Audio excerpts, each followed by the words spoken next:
Spoštovani kolegice in kolegi, gospe in gospodje, najprej iskrene čestitke ob našem skupnem 28. rojstnem dnevu. Hvala kolegicam in kolegom, predsedniku našega občinskega odbora tukaj v Žalcu za sodelovanje in pripravo te, kot smo videli že po samem začetku, čudovite slovesnosti. In hvala seveda predvsem vam za tako lepo in številno udeležbo. Praznujemo 28. rojstni dan. Pred nekaj rečem o nas samih, o Slovenski demokratski stranki, obeh naših predhodnicah, ki ima je ta praznik posvečen. Mi dovolite, da se spomnim ob tej priložnosti še na nekoliko starejše obletnice. Včeraj smo obhajali natančno 30 let, odkar je išla 27. številka Nove revije. To je bila brošura, publikacija, v kateri je bil prvič v moderni dobi objavljen nacionalni program Slovencev. Nacionalni program Slovencev, ki je imel dve ključni točki, ki jih je kasneje, dve leti kasneje, zelo strnila v svojem bistvu majhnih deklaracijah, kjer je pisalo: Slovenci želimo živeti v suvereni državi slovenskega naroda in si sami krojiti usodo, tako da lahko sami na demokratičen način izbiramo svoje predstavnike. Šlo je torej za samostojno Slovenijo, za slovensko suverenost in za demokracijo. Minili sta 2 leti od izida 57. številke Nove revije, da so tista semena kari pognali in da so rastline, iz katerih ali pa na katerih sta potem vzklila ali obrodila ta dva sadova, parlamentarna demokracija in samostojna Slovenija,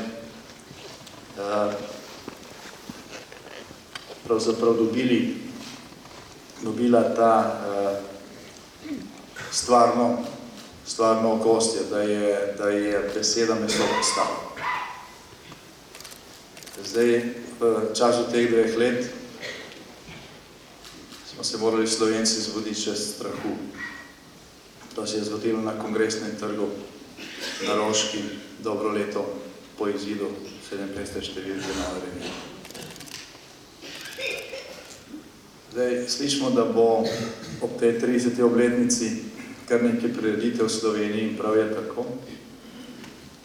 Zanimivo pa je, da od političnih strank, od političnih sil v vseh teh desetletjih pravzaprav beseda Nova revija, 57. številka Nove revije, ne slišite na nobenih drugih prireditvah kot na prireditvah Slovenske demokratske stranke. Čeprav prav se stranke, ki danes zastopajo interese slovenskih volivk in volivcev v slovenskem parlamentu, predstavljajo sad tega programa.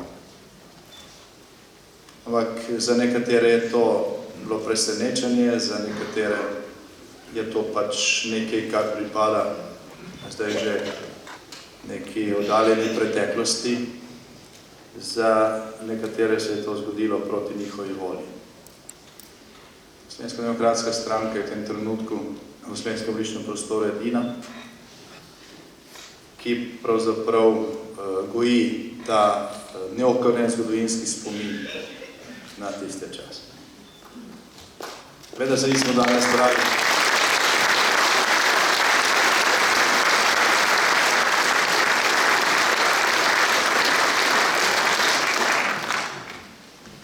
Da se nismo danes zbrali samo zato, da govorimo o ohranjanju zgodovinskega spomina, čeprav je to zelo pomembno za vsak zrel narod, za vsako moderno državo in tudi za posameznika. Danes smo se zbrali tudi zato, da se spomnimo življenja družine, ki vsi pripadamo v teh 28 letih. Od samega začetka, ko sta takrat nastali obe naši predhodnici, Socialdemokratska zveza Slovenije in Slovenska demokratična zveza. Slovenska demokratska stranka je danes namreč tako pravna kot politična naslednica dveh organizacij, dveh ključnih, tvornih ali pa ogeljnih kamnov koalicije Demos. V teh 28 letih je od samega začetka, odkar sta obe organizaciji nastali in kasneje v teh 28 letih, ki so za nami, je pravzaprav nekaj stavkov, ki bi lahko ta čas označili tako, da ne bi trpela beseda in da bi zvesti pomenil pojmu. Če gledamo prve programe, predvsem pa aktivnosti, vidimo, da je Slovenska demokratska stranka, ne glede na to, kako se je imenovala v teh 28 letih, najprej delala za to, da bi slovenska država nastala, kasneje za to, da bi jo obranili, ko je bila ogrožena. In potem vsa ta desetletja, leta in desetletja, za to, da bi bila ta slovenska država takšna, za kakšno smo glasovali na plebiscitu decembra leta 1990. Sledili smo tem prvotnim sanjam. Tudi takrat, ko so se iz tega mnogi posmehovali, ko so govorili, da se ukvarjamo z preteklostjo, če je to, bom rekel, naš včerajšnji dan, je pa neko oddaljena, pozabljena preteklost. Za nekateri bi radi videli, da bi bila seveda čim bolj oddaljena in pozabljena preteklost. In v okviru teh naporov so naši predhodniki, kolegice in kolegi, mnogi med njimi žal danes tudi že pokojni, predlagali in izvedli na tisoče različnih ukrepov, vložili na stotine, dobesedno na stotine različnih zakonov, mnogi tudi uresničili, zato da bi v državi, v katero smo se borili, ki smo jo morali tudi braniti, da je tudi marsikaj žrtvovati za njo, vsi, ki se počutimo Slovence ali državljane, pripadnike Slovenije, živeli enakopravno. Da bi bila merila enaka za vse in da bi tiste besede, ki jih izrekajo vsi, ki prisegajo na slovensko ustavo, da se bodo prizadevali za blaginjo Slovenije, dejansko postajale meso vedno, ko je za to priložnost.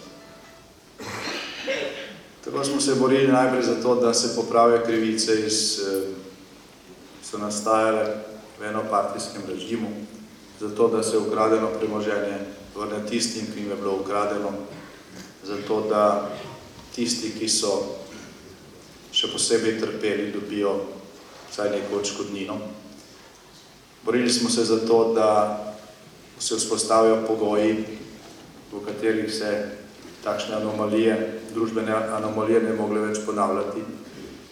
Borili smo se za po krivici odpuščene delavke Peka, delavce čevljarstva Kidričevo, tam do 20 letih. Skratka, borili smo se za to, da v času tega prehoda, spremembe družbeno-ekonomskega reda, ne bi spet najbolj trpeli tisti, ki so trpeli že prej.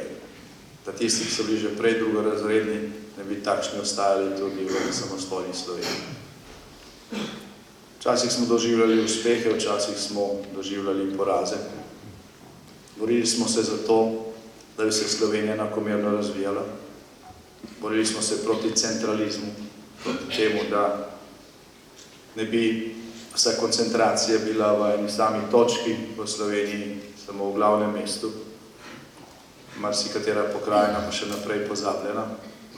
Borili smo se v skladu s tem tudi za enakomeren demografski razvoj te države. Kasneje, ko smo dobili dostop do evropskih sredstev, smo si prizadevali za to, da bi se ta enakomerno investirala po celi državi. Borili smo se za to, da bi zakonodaja, ki se je sprejemala, čim bolj izenačila izhodiščne možnosti vseh, ki se v tej državi rodijo, ne glede na to, ali se rodiš v Ljubljani zraven fakultete ali nekje v Borkinih, v Slovenskih goricah na Goričkem, kjer je pač potrebno precej več napora, več sredstev, več žrtev družine za to, da nekdo doseže enako izobrazbo, kot pa nekdo, ki je že s tem, v kakšni družini se rodi ali pa v katerem kraju se rodi, na nek način privilegiran. Vložili smo na desetine aktov v to smer. Mi smo tisti, ki smo prvi sprejeli konkretne ukrepe za to, da se izenačijo pogoji pri šolski prehrani, pri dostopu do znanja. Mi smo tisti, ki smo v času, ko smo imeli v rokah tudi dele izvršilne oblasti, omogočili šolajoči se mladini cenejši prevoz do šolanja in tako naprej. Nek skupni imenovalec političnega življenja Slovenske demokratske stranke skozi teh 28 let je bil boj za enakopravnost, enake izhodiščne možnosti in nasprotovanje temu, da bi se na formalni ravni v Sloveniji še vedno delili na prvo in drugo razredne. Kot sem rekel prej, imeli smo določene uspehe, mnoge stvari pa žal nismo uspeli spremeniti. Ko se danes oziramo v razloge, zakaj je temu tako, je premalo, da gledamo nazaj samo 28 ali pa 30 let. Kajti korenine mnogih stvari, kjer na Sloveniji še vedno delijo na prvo in drugo razredne, so bistveno globlje. Je treba gledati nazaj kakih 70 let. In mnogi razlogi imajo neko dolgo brado. In ocenjevati zgolj z vidika enega ali dveh mandatov, rekel je sicer politično oportuno, pa čas temu pravi politično korektno, ne priješ pa na ta način nikoli do pravih vzrokov. In tukaj imamo sredi težave, ko skušamo strankam, ki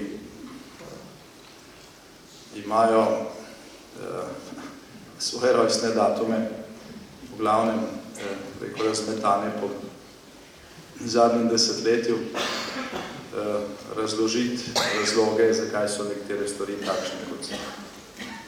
Slovenska demokratska stranka je trenutno edina stranka, ki je starejša od enega mandata in ki ima več kot 10% podporo med slovenskim volilnim telesom. In tudi to stalno mešanje kart, nastajanje novih strank, deloma tudi starih, v veliki meri zamegljuje jasen pogled na razloge za sedanje stanje v Sloveniji in seveda na ta način tudi otežuje iskanje pravilnih rešitev. Namreč, če je kaj zaznamovalo teh 28 let političnega delovanja Slovenske demokratske stranke, potem je to zvesto sledenje političnemu izročilu dr. Jožeta Pučnika, ki je na drugem kongresu, takrat še Socialdemokratske stranke Slovenije v Mariboru, kjer sem bil prvič prisoten na kongresu,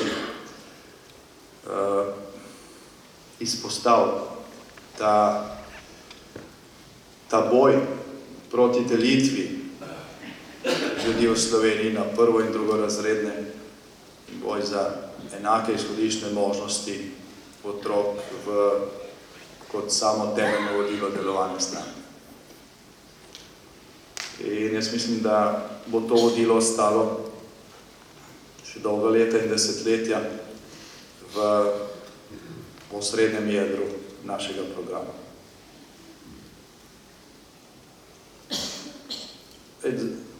Danes smo tukaj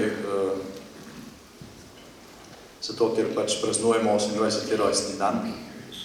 Če bi govorili o aktualni politiki in o vsem tem, kar se danes dogaja vsak dan, bi najbrž to preveč zagrenilo, to današnjo prireditev, zato bom to malo dal oklepati. Jaz to v koncu spomnil predvsem na čas, ki prihaja, oziroma na to, kar jaz mislim, da lahko pričakujemo od časa, ki je pred nami. In mislim, da so te stvari bistvene. Včeraj je na varnostni konferenci na Bavarskem Münchnu podpredsednik Združenih držav Mike Pence izrekel stavek, ki je zelo resničen. Dejal je, da je situacija v svetu danes najbolj nevarna po času, odkar se je končala hladna vojna. Toliko stvari prepletenih in toliko stvari pod vprašanjem, da bo potrebno zelo odgovorno ravnanje vseh tistih, ki lahko vplivajo na razmere v svetu, vsaj tistih, ki si prizadevajo za to, da za svetovni mir, da se ne bodo ponavljale katastrofe, ki jim je bila večina sveta priča v prejšnjem stoletju.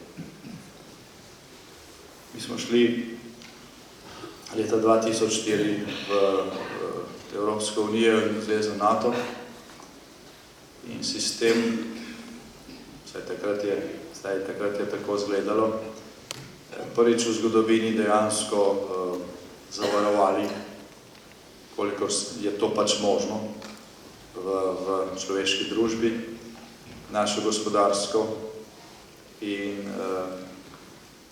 varnostno prihodnost. Boljših garancij za normalen ekonomski razvoj in boljših garancij za to, da bomo živeli v miru, kot članstvo v Evropski zvezi in v zvezi NATO, takrat ni bilo in jih tudi danes še ni. Niso pa te garancije danes tako samoumevne, kot so bile samoumevne takrat. Takrat se je zdelo, da odstopamo nekaj, kar je trajno, da se bo ta varnost po koncu delitve v Evropi zgolj še okrepila in da je pred nami neka zlata doba. Trajala ta zlata doba, šla bo desetletje, potem pa so se začele težave in v lanskem letu smo doživeli, da je prva članica Evropske unije to družino zapustila. In to ne katerakoli članica, članica, ki predstavlja približno 20% skupnosti. Trenutno še, ker še ni odšla. Brexit je izglasovanje se ga še zgodil. Na neki ravni to dogajanje pred aktivno generacijo Slovencev postavlja nekatera podobna vprašanja, kot so postavljena pred tiste, ki so pisali 57. številko Nove revije. Ponovno se je treba spraševati o naši prihodnosti, o stvareh, ki niso več samoumevne in o naših ravnanjih, glede na to, kako se bo svet in regija usmerjal in razvijal v prihodnjih letih okrog nas. So stvari, na katere ne moramo vplivati in so stvari, na katere lahko vplivamo. In pri stvareh, na katere lahko vplivamo, se je potrebno boriti za to, da te garancije miru in blaginje na evropskem kontinentu ostanejo, ker če se to spremeni, se bo drastično spremenilo tudi mikrookolje, v katerem Slovenci živimo zdaj, v katerem bodo živele prihodne generacije.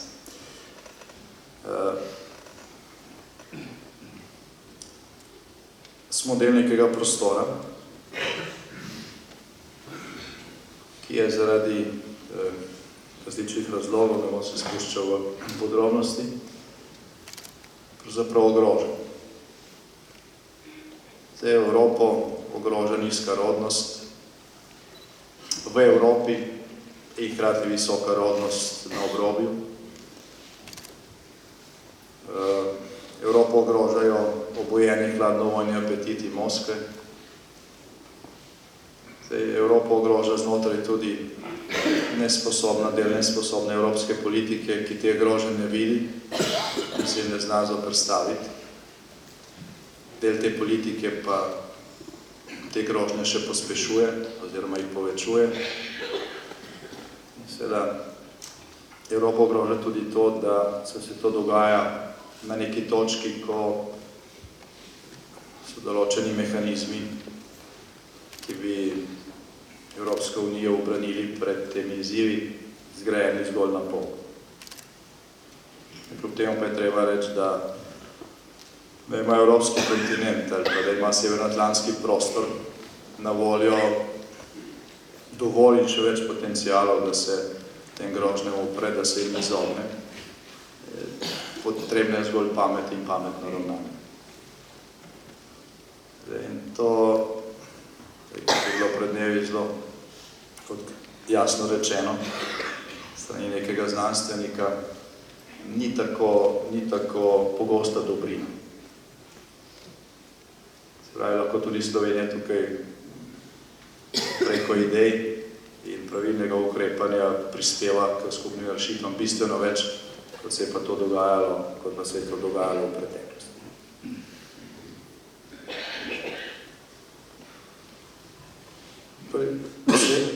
Svet in okolje okrog nas pa se ni spremenilo samo v smislu teh novih groženj ali pa bolj jasnih groženj, o katerih sem zdaj govoril.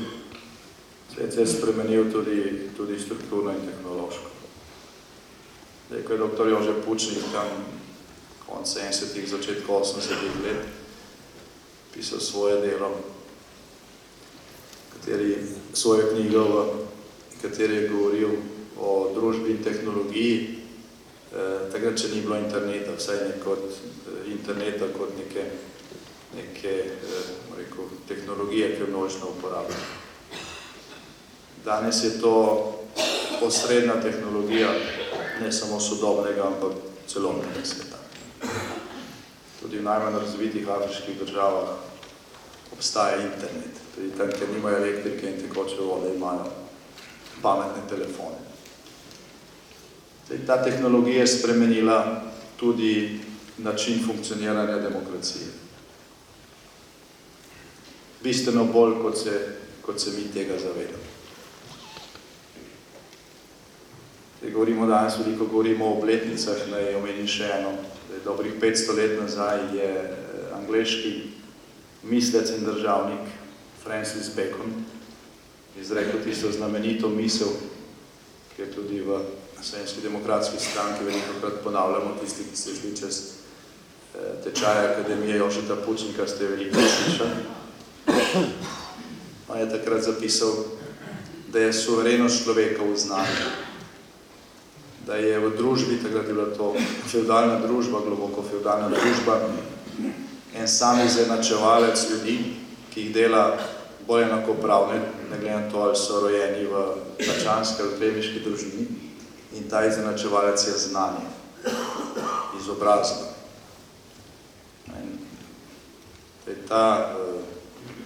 Ta resnica je veljala tudi že prej, pred 500 leti, saj tako je danes znano, je bila prvič zapisana. Temu izenačevalcu, znanju izobrazbi kot izenačevalcu, se je v zadnjih 15 letih pridružil še internet. Najprej zaradi tega, ker je s pomočjo te tehnologije na voljo vsakemu revnemu ali bogatemu ogromna količina znanja. 10 milijonkrat več znanja je hitrejši dostop, kot pa še pred 20-30 leti. In je to drastično spremenilo način funkcioniranja ekonomije in tako naprej. Spremenilo pa je tudi nek sistem, ki je moderen svet vzpostavil za oblikovanje politične oblasti, se pravi demokracije. Prejšnje stoletje je bilo stoletje kolektivizmov, tudi takšnih, ki so povzročili zelo veliko gorja.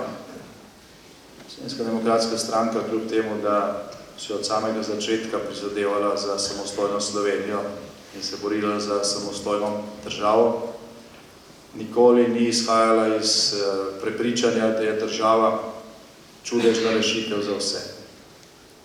Da lahko nevidna roka države reši vse. Nikoli. Mi smo vedno verjeli v tem, da je posameznik nad tem in da je gibalo razvoja svoboden posameznik, ki lahko razvije svoje potenciale, ki se lahko povezuje z drugimi za svoje in za skupno dobro. To je druga rdeča nit našega programa in našega delovanja skozi teh 28 let. Mi nismo kolektivistična stranka, zato tudi ne zagovarjamo državne lastnine, ne zagovarjamo velike birokracije, velike in drage birokracije. Mi zagovarjamo državo kot tisti okvir, ki mora omogočati narodu, ki je ustvaril in svojim državljankam in državljanom blaginjo, varnost in okolje, v katerem lahko čim bolj svobodno razvijajo svoje potencijale. Države, ki to v največji meri omogočajo, so danes države blaginje. Vse so kapitalistične države, nobena ni socialistična, mimo grede, ampak to ni pomembno. Ta tehnologija, o kateri govorim, pa je z vplivom na oblikovanja procesa demokracije drastično spremenila tudi, oziroma drastično povečala moč posameznika v demokraciji.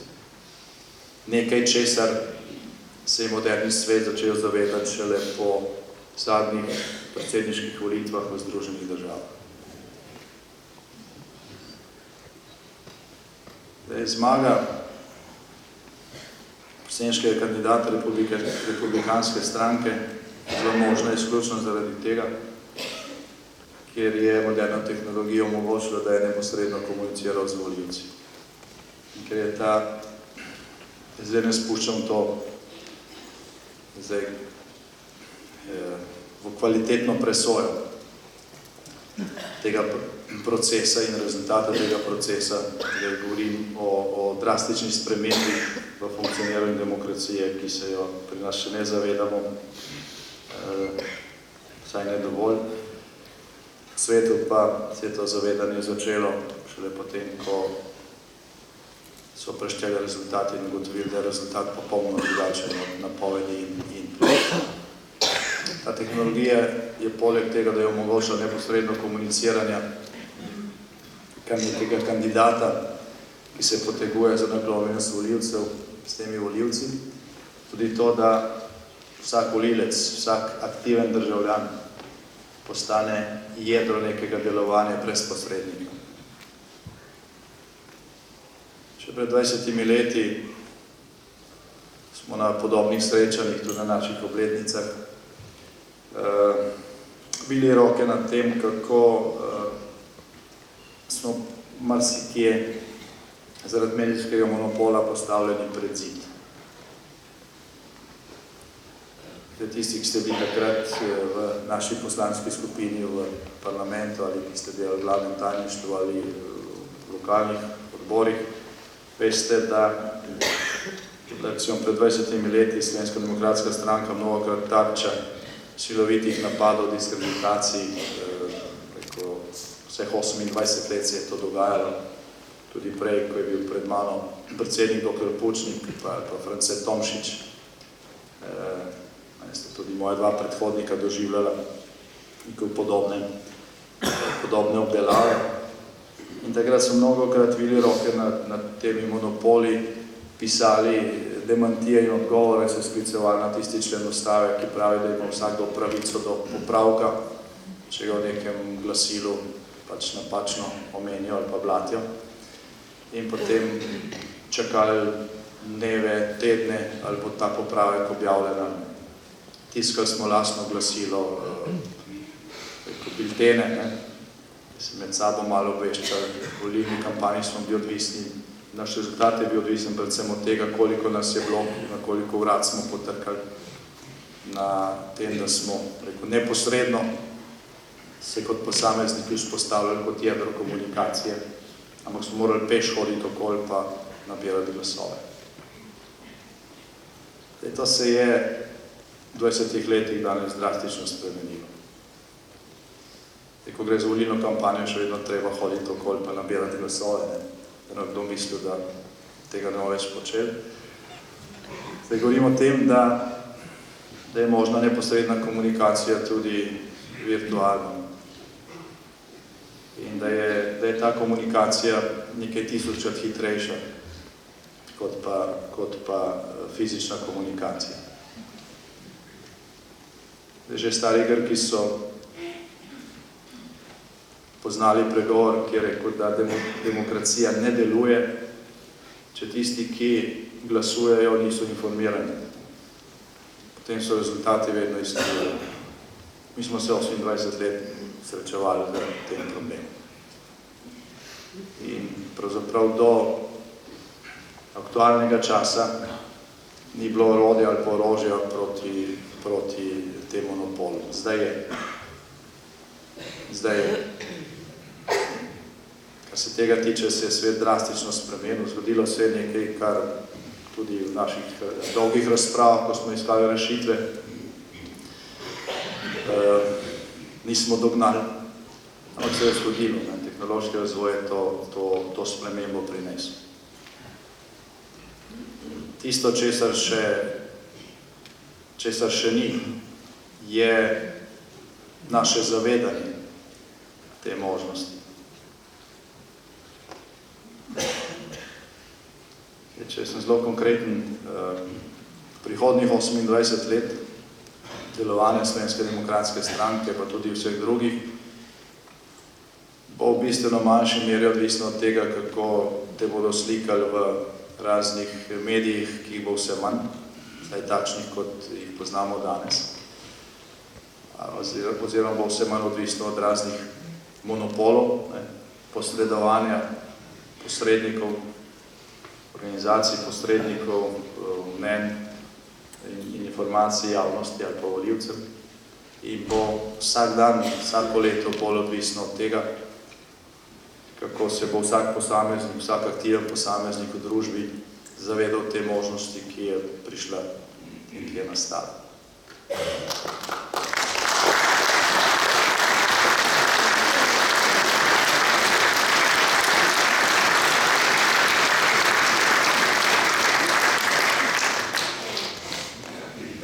Daleč največja sprememba, ko govorimo o demokraciji, o funkcioniranju demokracije, ki nas je doletela v tem času, je ravno ta, o kateri sem govoril. In jaz izkoriščam vsako priložnost za to, tudi današnjo slovesnost, da na to opozarjam. Vsak med vami ima v rokah 10-krat večjo moč, da vpliva na to, kaj se bo dogajalo, kot se pa zaveda. Ni treba veliko. za to, da se to zgodi, nobenega posebnega truda, da je največji del spremembe, ki je potrebna, je to, da se te možnosti zavemo. Danes lahko posameznik, dejaven posameznik, nekdo, ki se zaveda ali pa ki želi, da tudi sam odloča o tem, kako bo živel, ne pa da to prepušča predvsem drugim, naredi za to ogromno. Vsak lahko postane karikiran globalno jedro nekega delovanja. Tako da demokracija se bo v prihodnjih letih in desetletjih odvijala drugače. In ko danes, ko praznujemo 28. rojstni dan in se spominjamo teh prehojenih let, se tega zavedamo. Tisto, kar je bistveno v zvezi s tem, pa je to, da bodo lahko semena, ki jih bomo sejali,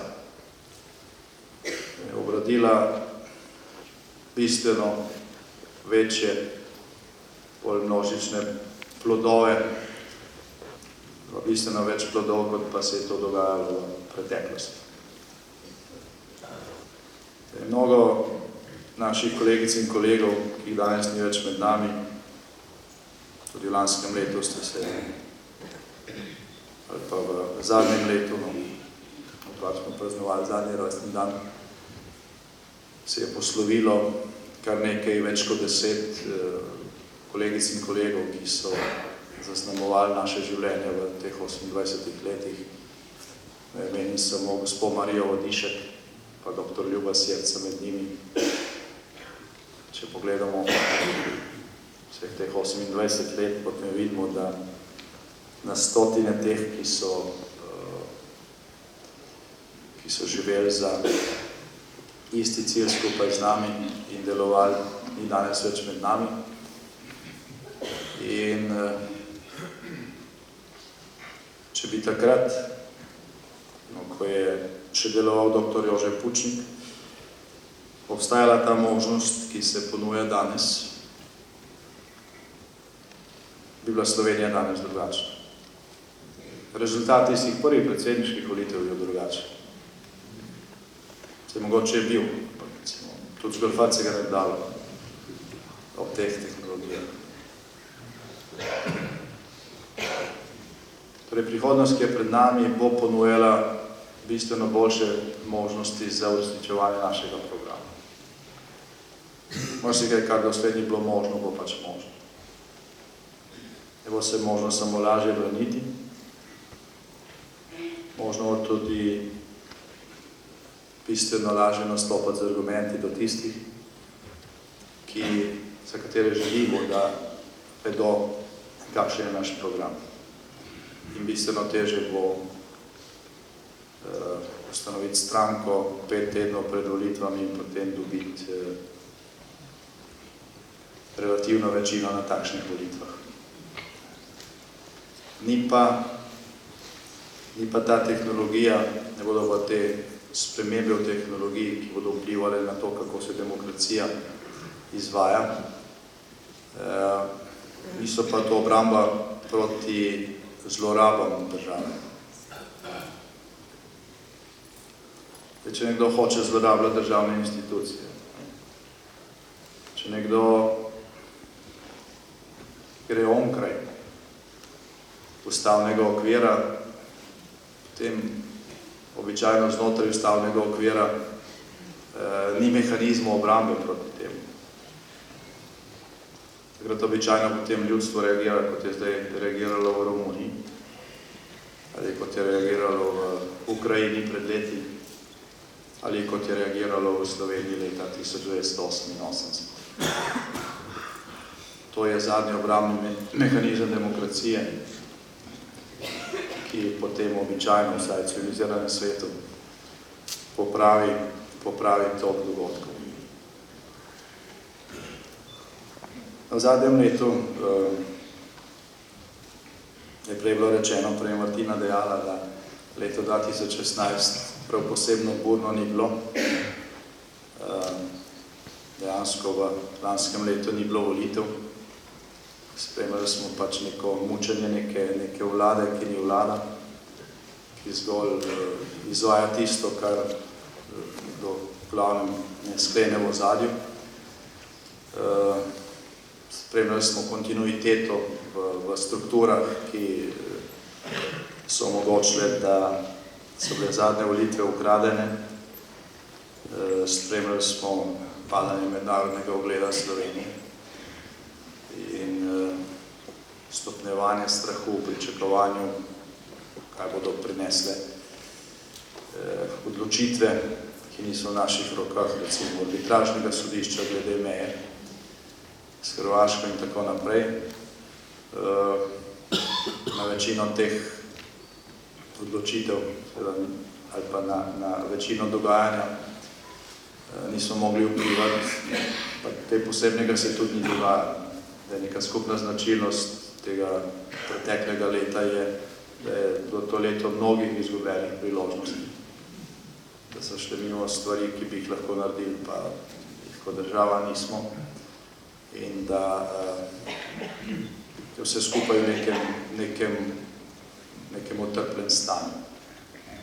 Rezultat, pa najbolj drastična posledica takšnega stanja je, da se šolani mladi izseljujejo z države, da se namesto njih preko kvot uvažajo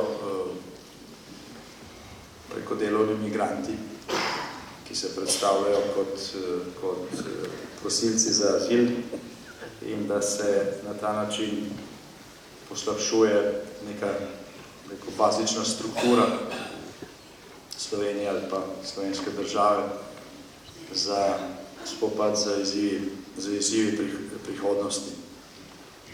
Ampak tudi ta čas se bliža koncu. Dejstvo, da je Slovenska demokratska stranka danes osrednji, stabilni politični dejavnik v Sloveniji, ob vseh teh novih možnostih, o katerih sem govoril prej, ki se ponujajo,